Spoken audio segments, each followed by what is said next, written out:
15 شعبان کی رات میں ہمارے ملکوں میں جو ہمارے عجمی ملک ہیں اس میں وہ کچھ ہو رہا ہے جو نہ میرے نبی نے کیا، نہ صحابہ نے کیا، نہ تابعین نے کیا۔ عجیب و غریب عبادات گھڑ لی ہیں، عجیب و غریب اس کے اعمال بنا لیے ہیں اپنی طرف سے، اور مسجدیں بھری ہوتی ہیں اور روشنیاں لگی ہوتی ہیں اور آتش بازی ہو رہی ہوتی ہے۔ میرے نبی نے اس رات کی فضیلت بتائی، عمل کوئی نہیں بتایا۔ جیسے یہاں کوئی صلاۃ تسبیح کی جماعت کرا رہے ہوتے ہیں، کوئی اجتماعی تہجد پڑھ رہے ہوتے ہیں، کوئی دیگیں چڑھا رہے ہوتے ہیں، کوئی آتش بازی کر رہے ہوتے ہیں، تو وہ اس میں اتنا غلو ہو گیا ہے کہ یہ بھی ٹھیک نہیں۔ اور کچھ علماء نے اس کے رد میں اس کا اتنا انکار کیا ہے کہ اس رات کی کوئی فضیلت ہے ہی نہیں، یہ بھی ٹھیک نہیں۔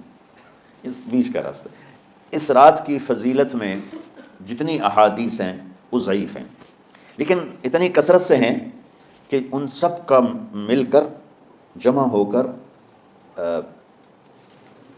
کم از کم وہ حسن لغیر ہی تک تو پہنچ جاتی ہیں۔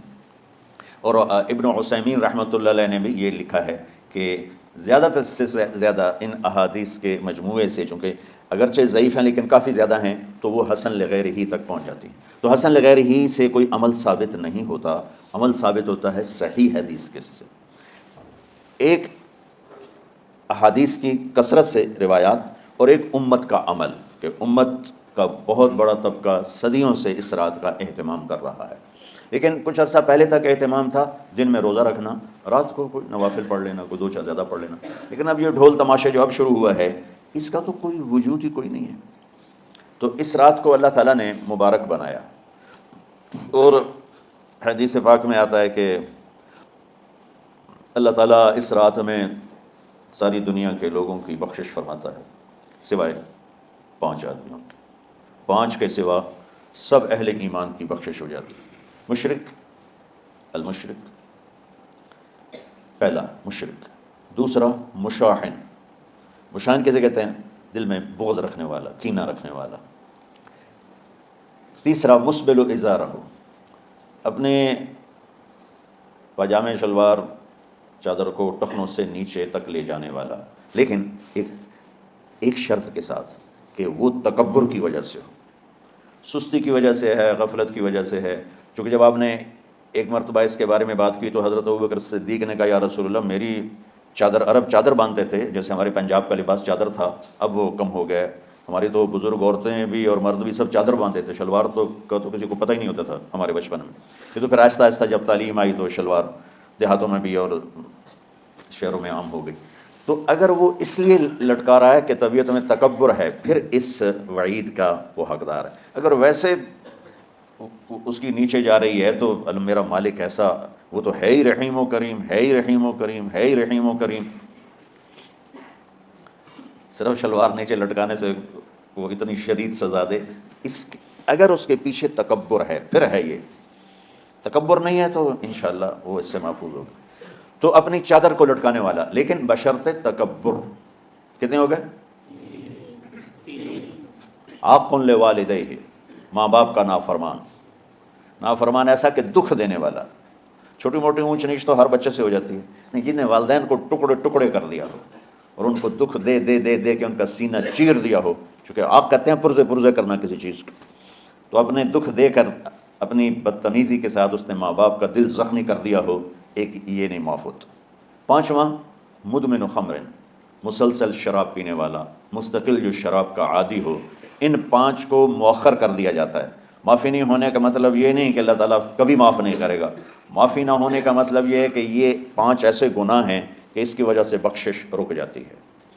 اگر وہ شرک سے نکل آئے، وہ کینہ سے نکل آئے، وہ تکبر سے نکل آئے، وہ والدین کی نافرمانی سے نکل آئے، شراب چھوڑ دے، تو ان کی بھی بخشش ہو جاتی ہے۔ جب کوئی توبہ کرے گا فوراً بخشش ہو جائے گی۔ نہ 15 شعبان کی ضرورت ہے، نہ لیلۃ القدر کی ضرورت ہے، نہ بیت اللہ جانے کے ساتھ توبہ کی شرط ہے۔ جہاں بھی وہ بیٹھ کے توبہ کرے گا، جس لمحے میں کرے گا، اسی وقت اس کی توبہ قبول ہوگی اور اللہ اس کے پچھلے سارے گناہوں کو معاف فرما دے گا۔ دن کا روزہ، رات کا قیام، زیادہ سے زیادہ قیام سے مراد نوافل ہیں، کوئی گھر میں پڑھ لے، کوئی مسجد میں پڑھ لے۔ نوافل، نفلی عبادات گھر میں ہی افضل ہوتی ہیں۔ میرے نبی سنتیں ہمیشہ گھر سے پڑھ کے آتے تھے، تہجد اپنے گھر میں پڑھتے تھے، مسجد میں نہیں پڑھتے تھے، سوائے اعتکاف کے آپ اپنے نوافل سنتیں سب گھر میں پڑھتے تھے، اور مسجد میں صرف فرض آ کے ادا فرماتے تھے، اور اس کے بعد بیٹھنا ہوتا تھا تو بیٹھ جاتے تھے، اٹھنا ہوتا تھا تو اٹھ جاتے تھے۔ تو اعتدال اللہ کو ہر چیز میں پسند ہے۔ دنیا جو مختصر ہے اس میں کیسے پسند نہیں ہوگا؟ آخرت جیسے معاملے میں بھی اللہ ہم سے کہہ رہا ہے اعتدال امتن وسطا۔ ایسے عیسائیوں کی طرح ترک دنیا بھی نہ کرو، یہودیوں کی طرح دنیا کے پیچھے نہ پڑ جاؤ، ہر رزق کے حلال بھی کماؤ، اپنے بچوں کو بھی دیکھو، اپنے فرائض کو بھی دیکھو جو دنیاوی ہیں، اور اللہ سے بھی اپنا معاملہ ٹھیک کرو اور درست کرو۔ بعد کے زمانے میں صحابہ کے بعد سے ہی ایک انتہا پسندی امت میں آئی، ساری ساری رات جاگنا۔ فلاں بزرگ تھے وہ رسے سے اپنے بالوں کو باندھ لیتے تھے کہ نماز پڑھتے پڑھتے جب نیند آئے اور جھٹکا لگے تو رسے سے بندھے ہوئے بالوں سے اس جھٹکے سے تکلیف ہو اور ان کی آنکھ کھل جائے اور پھر نفلوں میں شروع ہو جائے۔ ایک فلاں بزرگ تھے وہ اپنے آنکھوں میں نمک کا سرما لگاتے تھے تاکہ آنکھیں جل جائیں، اور اس میں وہ جلن پیدا ہو جائے اور نیند اڑ جائے۔ یہ ایسے واقعات بھرے پڑے ہیں۔ فلاں بزرگ تھے انہوں نے 30 سال عشاء کے وضو سے فجر کی نماز ادا کی۔ یہ اپنی جگہ پہ بزرگی ہے، لیکن یہ بھائیو یہ دین ہم پیش نہیں کر سکتے۔ فلاں بزرگ تھے وہ 30 سال سے ستو کھا رہے تھے کہ روٹی کھانے اور ستو کھانے میں 70 دفعہ سبحان اللہ کا فرق پڑ جاتا ہے، تو روٹی کھائیں تو 70 دفعہ سبحان اللہ کم کہہ سکتے ہیں، اور ستو کھائیں تو 70 دفعہ سبحان اللہ زیادہ کہہ سکتے ہیں۔ تو لہٰذا انہوں نے کہا مجھے تو 30 سال ہو گئے، میں تو ستو کھا رہا ہوں، میں تو روٹی نہیں کھا رہا۔ یہ دین نہیں ہے، یعنی یہ وہ دین نہیں جو ہم انسانیت کو پیش کر سکتے۔ یہ تو لوگوں کو دوڑانے والی بات، یہ رہبانیت کی شکل ہے۔ یہ وہ دین نہیں جو ہم لوگوں کو پیش کریں گے تو وہ کہیں گے واہ واہ واہ واہ کیا دین ہے بھائی، قبول کرو۔ یہ ایک قسم کا غلو آیا۔